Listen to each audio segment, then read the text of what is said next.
Thatë dhe jo që të lashet më të mëdha duke që i kemi nga Kolovica edhe të trajtime këtu në kryeqytet. Një të tillë kemi marrë, kemi me trajtu, kemi ardhur pra për së afërmi edhe këtu tek rruga Mirsad Gashi, pra në Kolovic, ka qenë zotëri Ganiu që ka adresu një ankesë për mungesën e ndriçimit. Ndonë se ka ndriçim, por nuk është i mjaftueshëm, e kjo po shkakton të lash edhe me qendën Dacak. I nderuar, faleminderit shumë për kohën dhe hapësirën që ndave për emisionin tonë sot. Unë veç e bëra një hyrje në lidhje me të lashin me ankesën që është bërë në emisionin ton. Nëse ke mundësi të na flasësh pak më gjatë mbi ankesën pra që veç e paralajmërova. Po, neve këtu ndriçimin na mungon një koma tepër se 2 muaj. Do thotë është në tërprej, me plashim që një 2 shtyllë veç punojnë, tjerë nuk punojnë. Jemi në lagje çfarë peshenin në ambient shumë të hapur, do thotë fush, në gjithënd. Këtu qenta e Dacak kanë shumë prezent, sepse vinë edhe poshtë nga qyteti, edhe nga Kolovica. Dhe ajo na ka shtyr që ta bëjmë një kërkesë, po këta kemi një ndriçim. Janë 2 arsye. Një arsye është për fëmijët që shkojnë në shkollë, edhe arsyeja e dytë është që në mbrëmje fëmijët kur vinë prej shkollës duan nashë me pas një aktivitet pak, edhe në shtëpi, jashtë shkollës.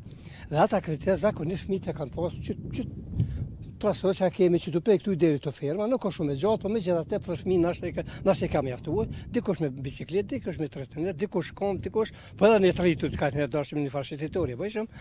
Dhe mungesa këtu në drita e ka zbejë, që ka zbejë për këtë e kanë ndërprej çato që potencova. Edhe kohën me thon për relaks që e kanë pas banorët e kësaj pjese. Fëmijët që e kanë pas, ajo është ndërprej. Që sa ku ekziston një të lash i tillë nderuar? Është më tepër se 2 muaj.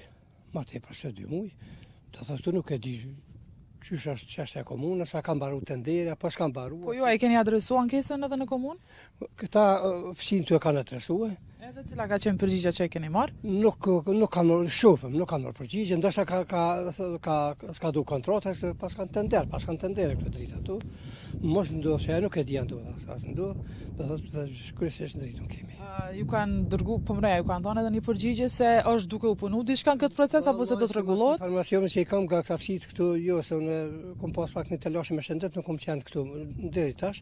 Nga ajo që ke pa, që ke dëgjuar? Jo, nuk kam një që ju kanë dhënë ndonjë përgjigje. Nuk kemi marrë.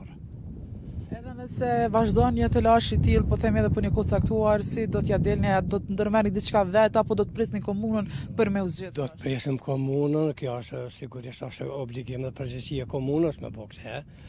Jo vetëm të na pasdokën bile, kjo është e nevojshme, jo vetëm deri te ferma, po ky ndriçim është i nevojshëm deri te rruga kryesore, ajo Xharavica që është atje. Pra aty se prej firmës e poshtë është Ersin. Edhe aty ekziston një telash deri te rruga kryesore, që i bjen për rruga sa është për afërsisht, sa është e gjatë, sa metra? Prej që nuk ka drita po? Po është dikon 300 metra, s'ka më shumë, s'pse që ka më tepër. Pej firmës, që nuk ka ndryshim.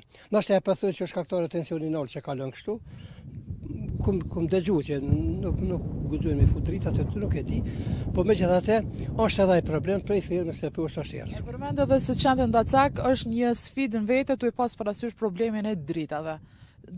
Domethënë edhe shihet që është një vend goxha i madh, goxha i bukur, edhe qendra Dacak shihet pra që edhe munden me shëtit goxha lehtë. Jo që munden, po ka shumë qendra në Dacak këtu. Shumë ka. Edhe është tjetra, me një situatë çfarë kemi orë në kohë pa kohë, në Ersin, për shembull çfarë telashe po kemi tani me njerëz të pandërgjegjshëm, me grupe të pandërgjegjshme. Aty në Ersin mund të shfrytëzoj edhe Ersinën, me dalë me boktën në gjestje jo të mirë. Mund më ndodhë edhe. Fjalën pra munden edhe me u plashkit, munden. Normal munden. E shfrytëzojnë rastin e Ersinës. Me një fjalë ndiheni të rrezikum nga shumë aspekte. Shumë arsye ka këtu që neve de facto kemi kërkuar këtë dritë dhe këtë ndryshim dhe kemi shumë nevojë për ta. Mund dalë tek pjesa e qenëve në Dacak sërish, a ndodh që me i sjell edhe prej vendeve tjera për rreth ose si bëhet domethënë me pas kaq shumë turma të qenëve që ti po i përmend pra. Sigurisht i sjellëm drikase, këto vinë shumë. Tan natën që të rrinë në pyllërin që të normal.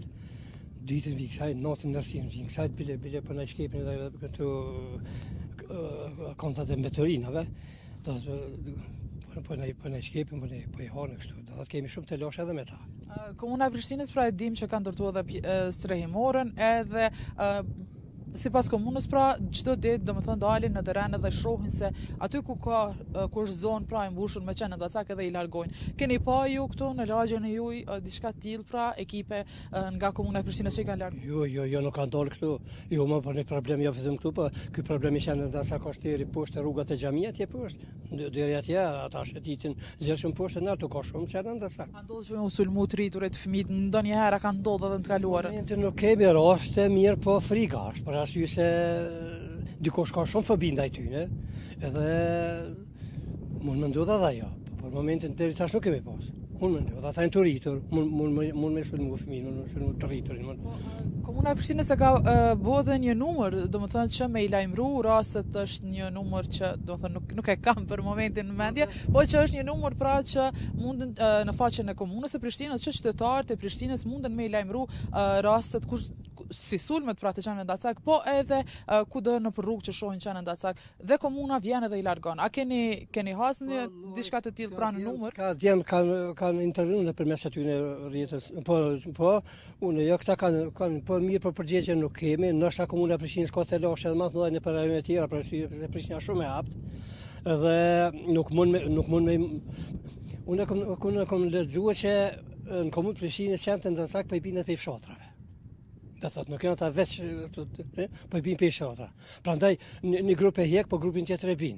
Ndoshta është edhe problemi i komunës që nuk mund me eliminu krejt, po megjithatë frigasht. Frigasht edhe që duhet me u largu. Duhet me u largu. Në rast se nuk u bën zgjidhje edhe për një kohë caktuar themi qoftë për ndriçimin për qendrën ndacak, cilat do të kishin me qenë veprimet që do t'i ndërmenit, do të ndërmenit një peticion, protestë apo normal, nëse rrezikohemi do të radikalizohen edhe kërkesat edhe veprimet edhe çashtu mirë, po kërkoj edhe bëj lutje që mos vi deri ta se s'kemi nevojë me skalu do të për një çështje që nëse ka mundësi më evitua. Jeni të kënaqur nga puna që ka bërë komuna e Prishtinës në lagjen ku ju jetoni? Me shërbimet që i marrin qoftë me pjesën e kanalizimit, me ndriçimin, pra që keni të lashe, me mbeturinat apo edhe me... Kemi mbeturinat besa po vim me vonesme i marr, po arsyeton se nuk kemi kamion, kemi mungesë kamionëve, ndodh që ka 2 javë nuk vinë me i marr dhe grumbullohen këtu, po megjithatë kanë ardhur me i marr. Kanalizimin e kemi, rrymin e kemi, internetin e kemi. Rrugën po. A ka të lashe me rrugën ajo? Nuk ka të lashe, jo ku me di sa. Do të thonë thjesht e keni të lashën e vetëm me ndriçimin dhe qendrën ndacak. Ndriçimin dhe qendrën ndacak. Këta janë 2 faktorë kryesorë. Nderuar, të falenderoj shumë për kohën dhe hapësirën që ndave për emisionin tonë sot.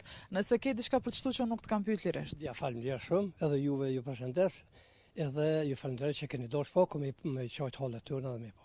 Sigurisht e kemi prapë për detyrë, tu e pas parasysh që emisioni jon trajton gjitha ato ankesat që kanë qytetarët tonë anë mban Kosovës, edhe ankesa e zotëri Ganiut, pra dhe gjithë banorëve të kësaj lagje do të trajtojmë edhe në pjesën e komunës për të marrë një përgjigje se ku qëndron projekti për dritat në këtë lagje dhe kur do të largohen edhe qendrën ndacak, tu e pas parasysh edhe frikën pra që kanë këta banorë.